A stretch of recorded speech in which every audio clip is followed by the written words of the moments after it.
What is going on, guys? Thank you for joining me. Welcome back to another episode of Creating a Legacy with FC United Manchester. Now, before we get started, let's check out the fixtures that you've missed, and then we're going to come back and we're going to do something a little bit different today. So join me in a second.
So guys, there we are. We have actually picked up 7 points out of the last possible 9. 2 victories, 1 draw, 1 defeat since you were last with us. The Portsmouth one could have gone either way. Do you know what? I'm genuinely pleased with how we're progressing. But what I wanted to look at this episode, just to kind of show you the kind of thoughts I'm going through at the minute. We're in the 22nd of October, which means we're 2 months from the January window. Now, I normally find 2 months worth of scouting on players is about right to get all attributes displayed. So we get to the stage now where we need to kind of evaluate the players and evaluate who's going to stay at the squad and who we're more than likely going to get rid of. So I've kind of been going through a few, and for example, Reese, our goalkeeper, our first choice goalkeeper. And when we go through on these stats, he's only saving 65% of shots. That is seriously not acceptable. That is one low amount. So straight away, I'm probably in January, I'm going to see if I can find a goalkeeper on the free transfer list, guys. In terms of defenders, so we'll go on Jokai, who started really poorly. As you can see, 24 tackles, 24 completed. He has won every single tackle. His header percentage is 70 as well, which is up there. That is up there compared to in the past. So he had the poor start, guys, but since then he has stepped up. He is winning all the tackles, which is just amazing to see. His partnership with Castano, which has been going for a few years now, Castano's at 89%. And headers won is at 86% in the cup, 72% in the league. Honestly, so much better than last season, if you remember. The next person to look at would be our right back, in terms of just making sure we are still solid there, guys. So when we go into the competitive games, 76% tackles won, it's not too bad, could be better. 71% pass completion, again, not too bad, could be better. But he's young, he's developing. This is his first season playing for us properly, so we'll let him off with that. And we're just going to end this bit with our left back. So as you can see, 80% of tackles won. So our right back is the weak link, but he is also the youngster of the group. 74% of passing, so again he's a few percent better passing as well. So as you can see, that's how I'm kind of looking at things, just coming up towards the window, 2 months before the window, because obviously I need to scout the players, I need to find out exactly how good they are, and find out all the stats, find out all the pros, find out all the cons, because I need all of that to continue to push on. Because as you'll see in the lead here, we are sitting in 8th place at the minute, and we have the potential to keep pushing on, keep working hard, and just keep grinding results out. If we keep winning 2 out of the 4 games, I would be delighted. 7 points out of 12 is just a fantastic return for a team who's just come into the division. So to do that, we need to make sure we stay solid at the back. Because striker-wise, I do think we have a good group here. Stephen McParland is scoring a few now. In terms of stats-wise, 43% of shots on target, 82% pass completions. That's good for someone who's up there on his own. He's linking the ball well, which is nice. So yeah, it's mainly about the defence and just making sure they're okay. Should I bring in a right back just for 1 season? Somebody maybe with experience who is going to get a better tackling, better passing percentage. That's possibly something I can look at. I definitely think we need a new goalkeeper. Unfortunately, Reese has just not stepped up, and that is apparent with the very low percentage of shots saved compared to faced.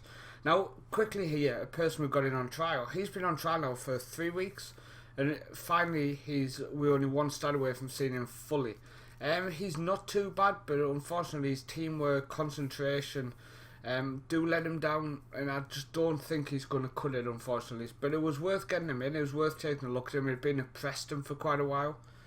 But we're going to get into today's game. We're going to be playing Carlisle away. This is going to be such a big game, guys. They battered us, if you remember, in the cup. So we're going with Reese in goal, Samuel at right back, Jokai, Castano and Shaving to finish off the back 4. James Reid in defensive midfield. Then we've got Billy Waiters, Bram Ellison, Pettifer and John on the left wing. Then McParland up top, Lee Simpson on the bench, who unfortunately is he's just not getting in the team, mainly because of Pettifer just being unbelievable. I mean, let's just do a report on him. Let's just check him out. So if we go with just the competitive games, 40% shot accuracy isn't the best, but he's up there. 79% tackle and pass completion, 80% tackle completion. So he's doing it all. Even as a playmaker, when he has to, he's making tackles. And it's just fantastic. He genuinely is just playing out of his skin. So he deserves to be in the first team at the minute. I'm not going to drop someone who's in form, so unfortunately Simpson is a substitute player at the minute. But let's get into this game. Hopefully we can pick up a point. Is my first aim in any away game, so especially in any away game, especially away from home. A point is my first aim in any away game, especially when we're new in the division. So let's just see how we can do. Ball in. Oh, Samuel with the last interception there, but why didn't the keeper catch it? He literally just let it go through him. We're 1-0 down in 40 freaking seconds.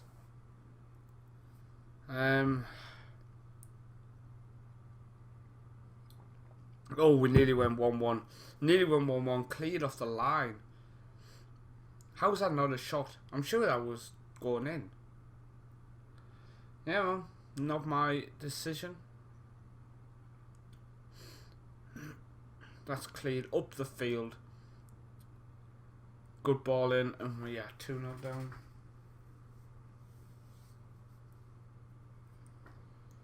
Do you ever feel like you've picked the worst game possible to live com?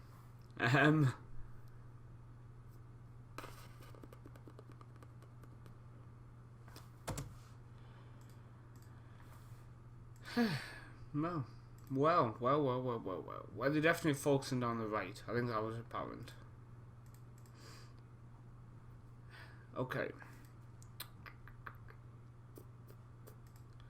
So you're going to go and defend. You're going to go and support. And you're going to actually come off for Simpson because he's better on the left wing as a support. And I know it's very early, but it has to be done.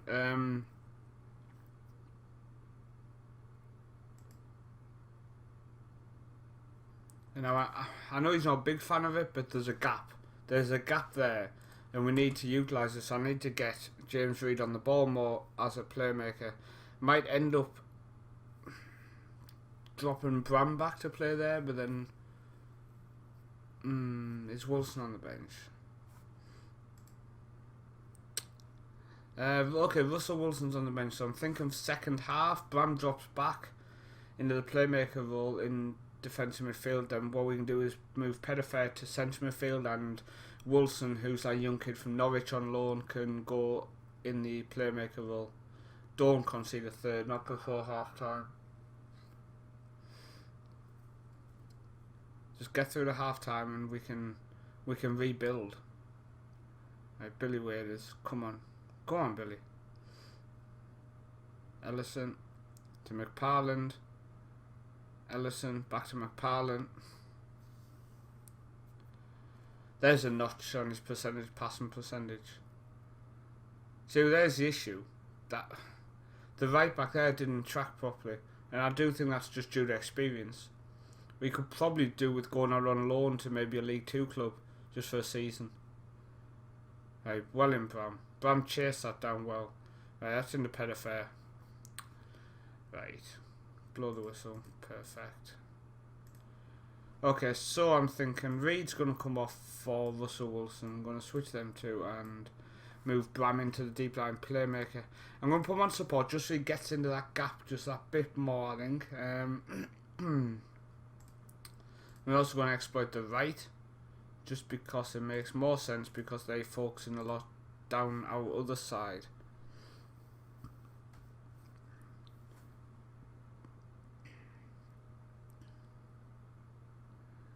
Hey, Pettifer in the waiters. I mean, we're not going to get back into it if we keep doing this crap. Just passing it back in some sort of dreadful manner. McParland to Pettifer. Billy Waders, come on, ball across. Oh! Right, we have a set piece. Billy Waders again. It's get in. Get in there. 2-1. Jorkai with his second of the season.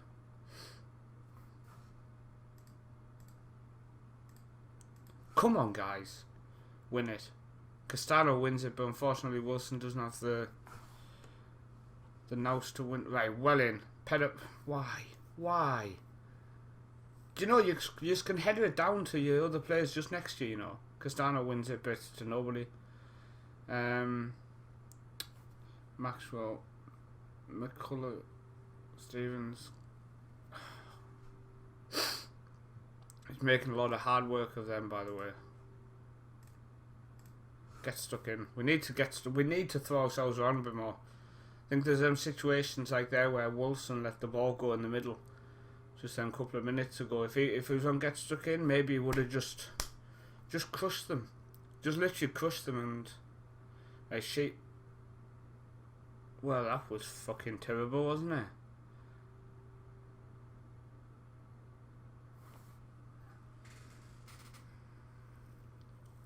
Well, that was fucking horrendous. I mean, what the hell was that? I think set pieces I need to address again, so you can make or break a game. And I mean, we were on the comeback, and we've now dropped behind 3-1, and this. Damn it, that's fucking annoying. I mean, come on. Dilly-dallying on the ball.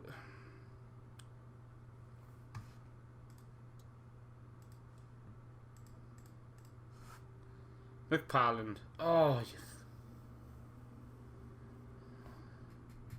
oh, come on. Long throw. And Bonner. Bonner. Ball. Oh.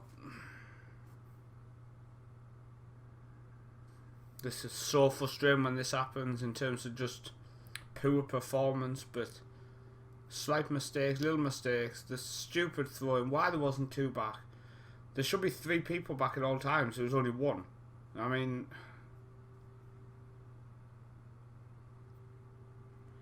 I think that's the most frustrating thing of the lot, guys. The lot, that is the most frustrating.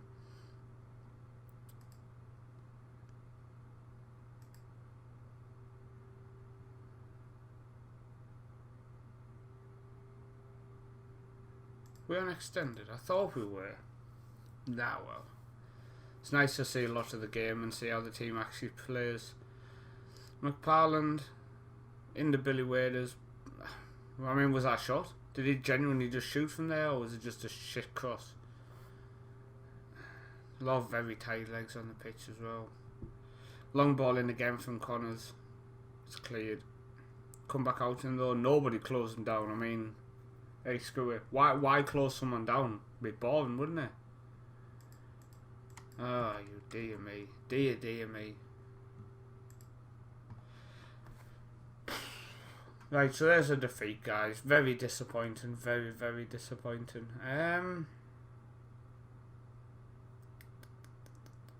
Okay, so we're going to come back for the Barnsley game at home, sorry. Unless the FA Cup second round is around here, then if we get through, then we'll come back for that. But if not, it'll be Barnsley, which is a few games off air. 2, 3, 4, 5 plus the FA Cup, so that'll be 6 games to play off air. But thanks for watching, guys. Really do appreciate it. Remember to check out Colin's White Tigers Rising, and I will see you next time for more Creating Legacy with FC United of Manchester.